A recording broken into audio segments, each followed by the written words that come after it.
And on that note, it is my pleasure to introduce to you our guest of honor, Mr. Peter Ong, Chairman of Enterprise Singapore. Thank you, and over to you, Peter. Mr. William Chua, Chairman of GoBell Group, Mr. Arthur Chua, CEO of GoBell Group, esteemed partners and guests dialing in from Singapore and globally. Thank you for inviting me to speak at today's event as we celebrate the achievements of our inaugural batch of startups under the GoBell Move SG's Accelerator program. Mobility is the lifeblood of our modern cities. Facilitating the movement of people and goods, mobility is a key enabler for our economies and societies. My very first job was at the then Ministry of Communications in the mid-1980s, just months before Singapore got its first MRT line running. I understand the importance for city planners to turn to innovation to shape more sustainable, resilient, and human-centric urban mobility systems. I'm thus delighted to witness the strong turnout for today's event from global MNCs, local SMEs, startups, investors, and other government officials. This showcases the importance and commitment the business community has placed in the future of mobility, both locally and globally. 2020 has certainly been an extremely challenging year for us all. COVID has been a devastating blow to our economies, exposed vulnerabilities in our existing business models, and impacted mobility patterns and behaviors. The mobility landscape has not been spared. Even as the economy gradually reopens, it is obvious that things are far from being back to normal. How long the recovery will take, what the new normal will look like, and what this means for our mobility systems remain unclear. I share three observations. Firstly, attitudes to sustainability have changed. Perhaps a silver lining arising from COVID was the increased global awareness over the need for sustainable urban mobility. As human and vehicle traffic slowed down during the height of the COVID pandemic, many countries and their citizens were able to experience the benefits of cleaner air and also ponder the consequences of the bigger, looming global disruption from climate change. This has forced many governments to have a fresh perspective on the merits of sustainable urban mobility and reimagine the future of their transportation infrastructure in this light. Secondly, the rise of mobility as a service. Domestic travel patterns have also changed considerably, with countries implementing lockdown measures and encouraging work-from-home arrangements. Revenues for transport operators have severely declined.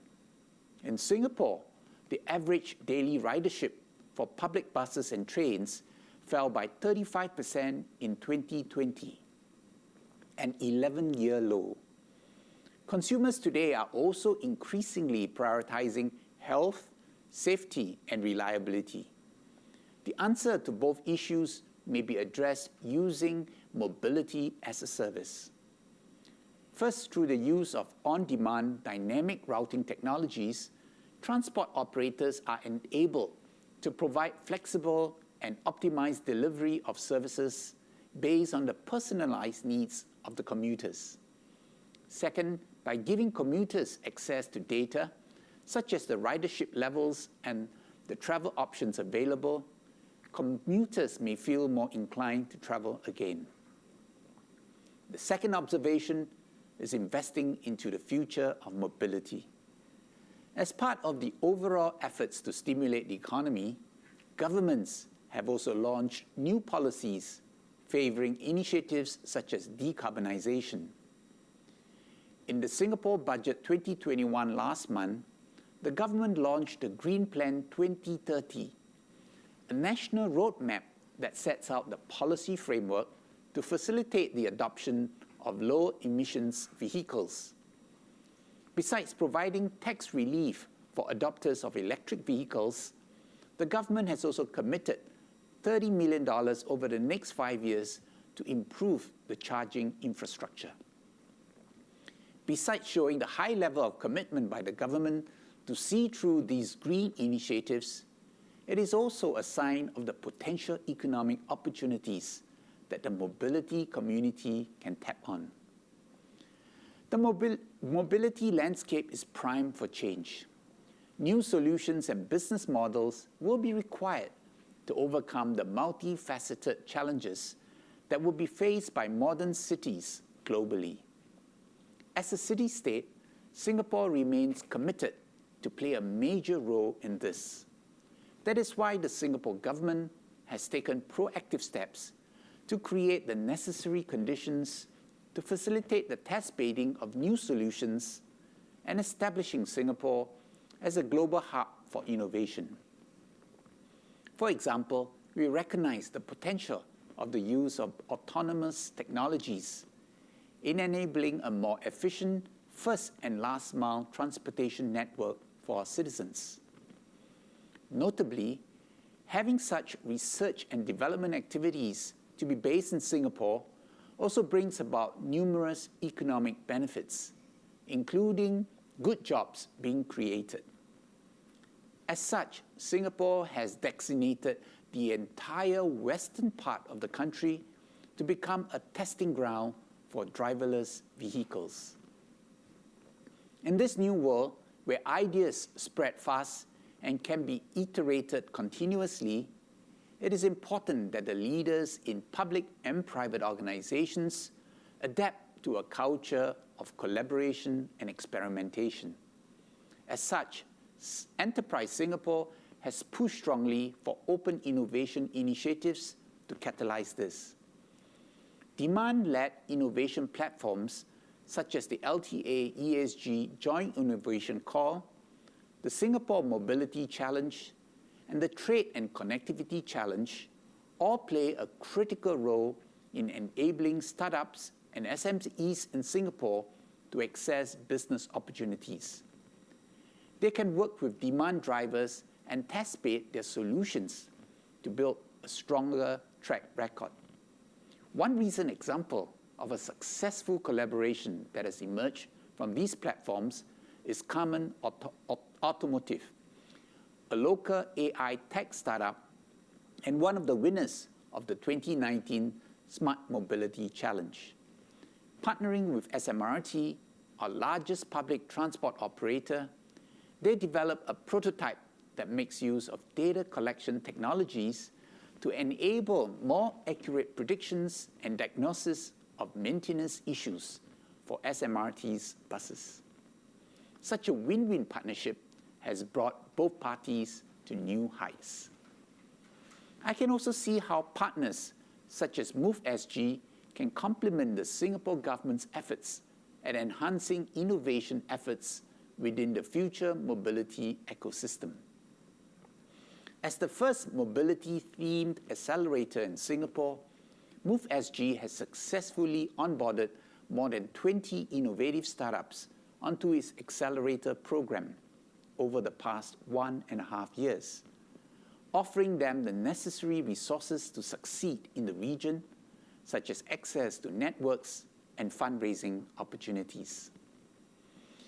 To improve their value proposition to its portfolio of startups and the mobility ecosystem in Singapore, MoveSG intends to set up an entity in Guangzhou to strengthen their presence in the vibrant Greater Bay Area and source for strategic partnership opportunities. MoveSG will also be launching a deep tech market fund to support their startups' efforts in sourcing for talents globally and accelerating their go-to-market strategies. As the global mobility ecosystem continues to evolve, corporates will consistently need to take on new approaches to manage the evolving requirements of a post-COVID world. It is indeed difficult times for everyone, and the key now would be to ensure that we make use of our limited resources intelligently. Instead of going down the path of working individually on innovative solutions, we welcome corporates to collaborate with us on upcoming innovation platforms such as the Trade and Connectivity Challenge 2021. As I come to the end of my speech, I will also like to encourage startups and companies in attendance today to follow the lead of trailblazers like GoBell in continuously embracing innovation and seizing new opportunities to enable their businesses to transform. From a traditional enterprise solely distributing and leasing commercial vehicles, GoBell today has evolved to become a multi-dimensional company with interests in a wide spectrum of complementary fields. The recent proposed acquisition of electric car-sharing service Blue SG and the launch of their short-term passenger car rental app Steer also showcase the commitment of GoBell in seizing upon opportunities to take the company to the next level. With players such as GoBell and innovative companies in attendance continuing to contribute, I'm confident about the future of the mobility ecosystem in Singapore. I would like to express my thanks to everyone in attendance for joining in for today's event. I wish everyone a fruitful session ahead. Thank you very much. Thank you, Peter, for starting us off on that most positive note.